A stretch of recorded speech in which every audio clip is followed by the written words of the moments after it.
Good day guys, kembali lagi di Kentang Tech Channel dan apa yang kalian lihat sekarang ini adalah kita yang lagi asik mainin game PS3 di PC.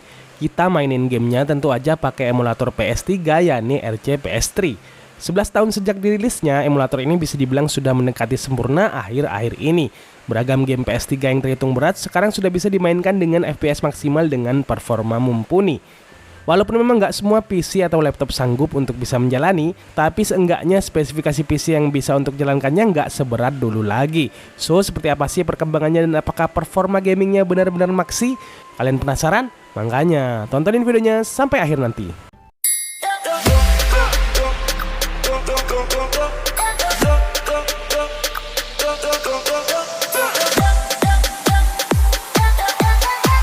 Jadi sebelum membahas tentang performanya, di sini kita akan kasih tunjuk dulu cara mudah untuk menginstal emulator RPCS3 buat kalian yang baru pertama kali mau coba emulator ini. Buat yang sudah pernah install atau coba, kalian bisa cek timelapse untuk skip ke bagian update dari performanya. Yang pertama, sistem minimal yang dibutuhin. Nah, sebelum kita mulai mendownload dan menjalankan emulator RC PS3, di sini kita akan lihat dan jelaskan terlebih dahulu sistem minimal yang diperlukan untuk menjalankan game-game PS3 di PC. Di official website RC PS3 bisa kita lihat bahwa sistem atau spesifikasi minimal yang dibutuhkan untuk AMD adalah prosesor dengan 4 core dan 8 thread. Begitu juga untuk Intel, prosesor yang dibutuhkan juga perlu 4 core dan 8 thread.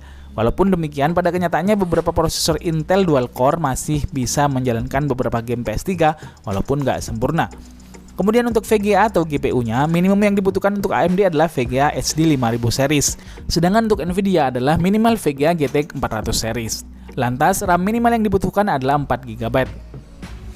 Sedangkan untuk rekomendasinya sendiri, kita bisa lihat prosesor yang direkomendasikan untuk menjalankan hampir semua game PS3 dengan lancar adalah prosesor dengan 6 core dan 12 thread atau 8 thread. Sedangkan untuk VGA-nya yang direkomendasikan untuk AMD adalah RX 400 series, sedangkan untuk Nvidia adalah GTX 900 series. RAM-nya sendiri yang direkomendasikan adalah 8 GB. Selanjutnya untuk software requirement yang wajib diinstal adalah PlayStation 3 System Update yang nanti akan kita download. Kemudian ada pula Visual C++ 2019 untuk Windows yang perlu kita install dulu bila masih belum ada. Step kedua yakni download RC PS3-nya. Nah, bila sistem minimal yang dibutuhkan sudah kita ketahui dan kita rasa PC atau laptop kita sanggup untuk menjalankannya, maka langkah selanjutnya kita download dulu emulator RC PS3-nya. Caranya mudah aja, kita tinggal buka aja lewat Google, lewat browser yang kita punya, kemudian kita ketikkan saja RC PS3 dan tekan enter. Setelah itu biasanya akan muncul link menuju website resmi RC PS3 di bagian atas sendiri. Kita tinggal klik saja untuk menuju ke sana. Selanjutnya kita langsung klik saja untuk menuju ke halaman downloadnya dan di sini langsung aja kita pilih link download yang versi Windows-nya karena kita mau install di Windows. Buat kalian yang pakai Linux atau Mac, kalian bisa pilih kedua versi tersebut pada link di sebelahnya.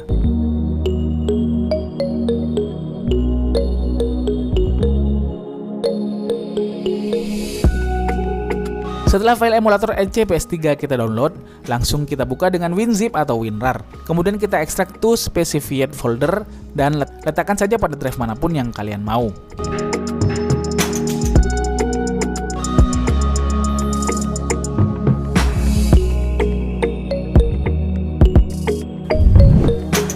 Step ketiga yakni download firmware update PS3-nya. Setelah mendownload file emulator RC PS3-nya, langkah selanjutnya kita download terlebih dahulu firmware update terbaru PS3-nya. Firmware update ini berfungsi agar kita bisa menjalankan BIOS terbaru dan menjalankan RC PS3-nya dengan sempurna. Caranya kita buka kembali Google lewat browser, kemudian ketikkan keyword PlayStation 3 System Software Update dan tekan enter. Setelah itu kita klik aja link www.playstation.com yang ada di bagian atas sendiri. Kemudian masuk ke menu download PS3 update di playstation.com-nya dan kita pilih saja download PS3 update. Setelah di-download, kita akan mendapati file PS3 update.pup. Usahakan file ini kalian copy terlebih dahulu di dalam folder RC PS3-nya yang sudah kita download tadi. Step yang keempat yakni membuka emulator RC PS3 untuk pertama kali. Kemudian kita bisa buka folder di mana kita mengekstrak emulator RC PS3 tadi. Lantas kita cari di dalam folder RC PS3-nya file bernama rcps3.exe. Bila sudah ketemu, kita langsung aja buka file RC PS3-nya tersebut. Bila muncul menu Welcome to RC PS3, centang saja I have read Quick Start Guide dan Do Not Show Again dan klik Continue. Setelah itu kita masuk ke menu utama emulator RC PS3-nya. Step yang kelima yakni install firmware update PS3-nya. Di sini kita install terlebih dahulu firmware update PS3 yang sudah kita download tadi. Caranya kita klik file pada RCPS3-nya dan pilih install firmware. Kemudian pilih file ps3update.pup yang sudah kita download tadi dan bila sudah klik aja open. Setelah itu proses instalasi firmware update PS3-nya akan berjalan. Kita tunggu aja hingga selesai. Bila proses selesai tekan saja OK. Setelah ditekan OK, maka RCPS3-nya selanjutnya akan otomatis melakukan proses compiling PPU model untuk pertama kali. Biarkan saja proses ini hingga selesai, dan bila sudah, maka proses instalasi firmware sudah selesai.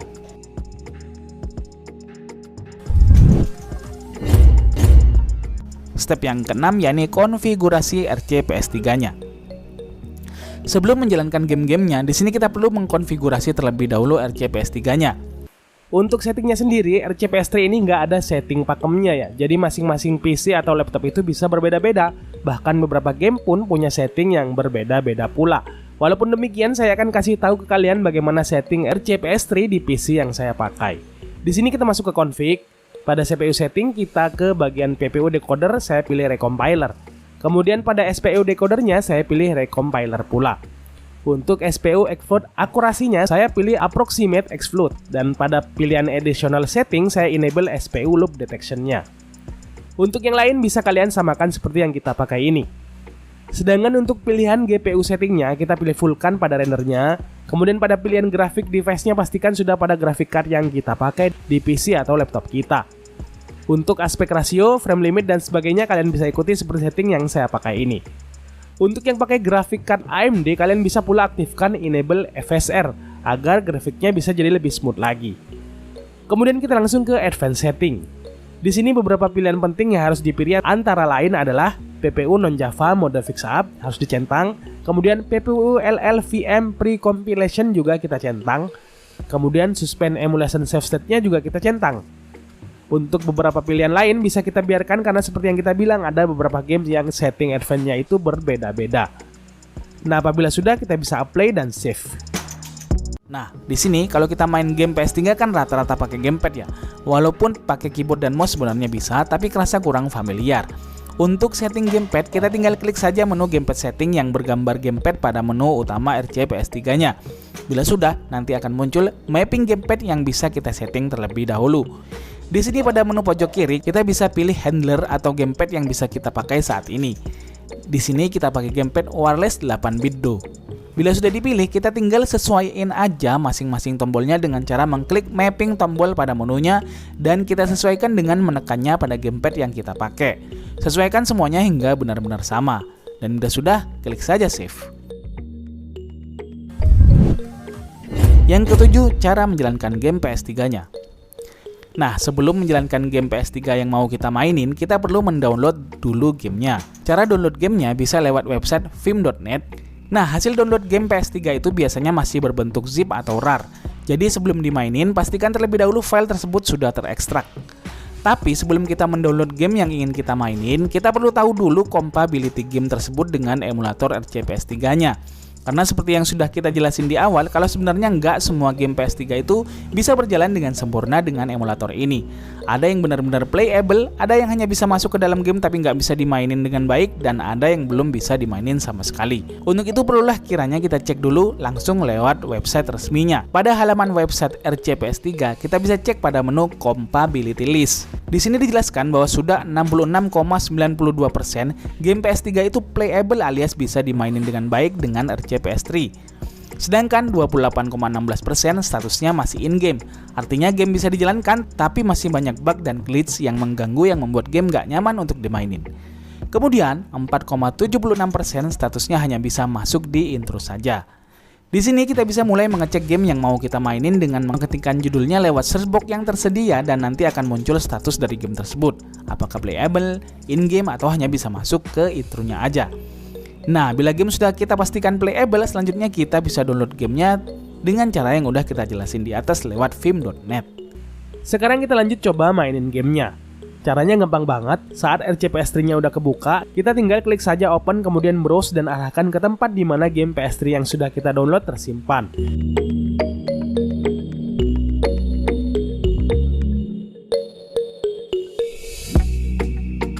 Bila sudah ketemu, kita bisa select folder.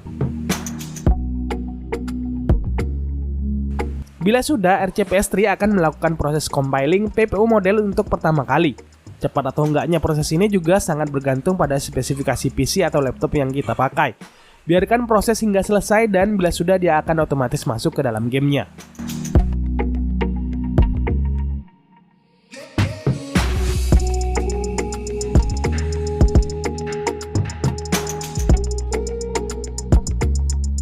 Di sini kita coba mainin game God of War Ascension, salah satu game eksklusif PS3 yang nggak ada atau belum ada versi original untuk PC-nya.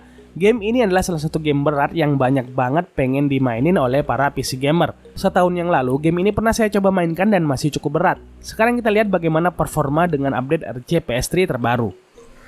Jadi kita sudah pernah mainin game ini di PC kita yang dulu dan kita masih punya save gamenya. Jadinya kita udah agak jauh mainin game ini. Bisa kita lihat performa game ini bisa mencapai 60 fps dan sempat stabil. Hanya saja pada beberapa scan framenya bisa drop hingga 38 fps. Tapi secara overall game ini bisa kita mainin dengan lancar dan sangat-sangat playable.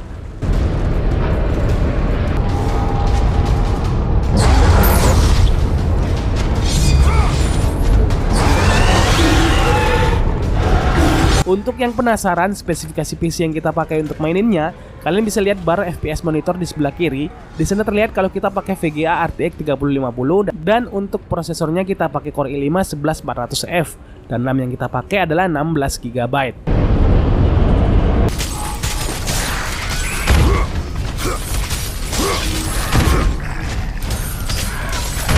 Oke, selanjutnya kita coba game yang paling banyak di request dan dicari orang saat ini adalah The Last of Us. Jadi game ini baru-baru ini sudah di remake dan versi PS5-nya itu sepertinya udah keluar. Hanya saja untuk versi PC-nya sendiri belum rilis sampai saat ini. Game The Last of Us ini bisa dibilang adalah game yang bagus banget grafisnya. Gameplaynya dan storyline-nya juga bagus. Dan ini yang menjadi daya tarik tersendiri yang bikin banyak banget orang untuk mainin game ini.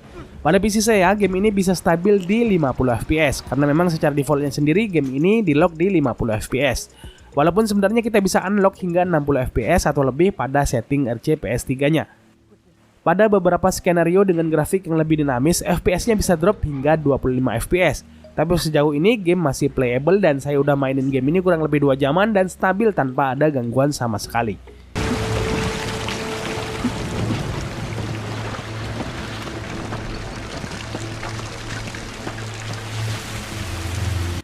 Selanjutnya kita coba game God of War 3. Di sini gamenya itu berjalan sangat lancar banget. Padahal dulu saya pernah coba pakai VGA RTX 2060 itu masih ada lag-nya pas di awal-awal ini. Tapi sekarang seperti kita lihat, frame FPS-nya itu bisa di angka 55 frame FPS.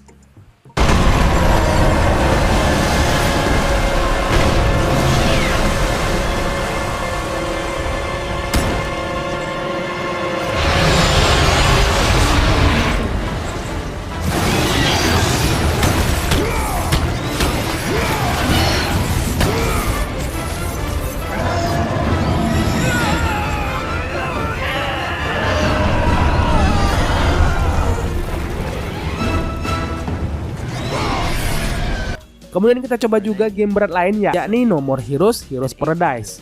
Di sini gamenya itu stabil di angka 30 fps. Jadi sepertinya memang standar bawaan dari gamenya sendiri itu berjalan di angka 30 fps aja.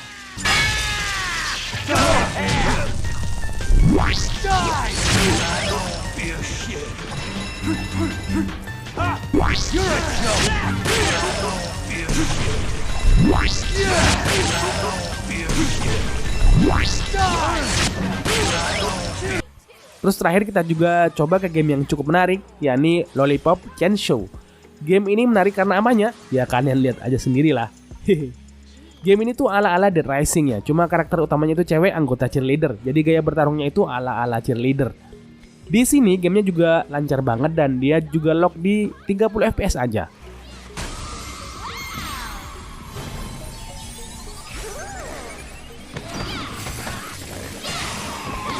So di sini bisa kita simpulkan kalau RCPS3 terbaru itu performanya mengalami lompatan yang jauh lebih tinggi dan oke lagi daripada sebelumnya.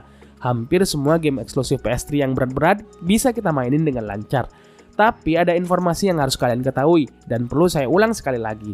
Kadang-kala setiap game di RCPS3 ini butuh setting custom yang nggak sama dengan game yang lainnya. seperti God of War Ascension dan The Last of Us, keduanya itu punya setting sendiri-sendiri. Ada perbedaan pada GPU setting dan pada advanced settingnya. Untuk itu kadang-kadang kita perlu cari di Google atau di forum-forum seperti Reddit, GitHub, dan sebagainya. Tapi ada kalanya pula dengan setting default, game udah bisa berjalan lancar banget tanpa ada gangguan apapun. Intinya kalau kalian nyoba mainin game di RCPS3 terus ada crash, game gak booting dan sebagainya, jangan buru-buru nyalain PC yang kalian pakai. Bisa jadi dia hanya butuh sedikit setting agar game bisa berjalan lancar dan smooth di PC atau laptop yang kalian gunakan. So, demikianlah video kita kali ini, semoga bermanfaat dan kalian suka. Punya ide konten lain yang menurut kalian menarik untuk dibuat? Silahkan tulis di kolom komentar. Terima kasih udah nontonin video ini sampai habis, see you in the next video, adios dan jangan lupa semangat setiap hari.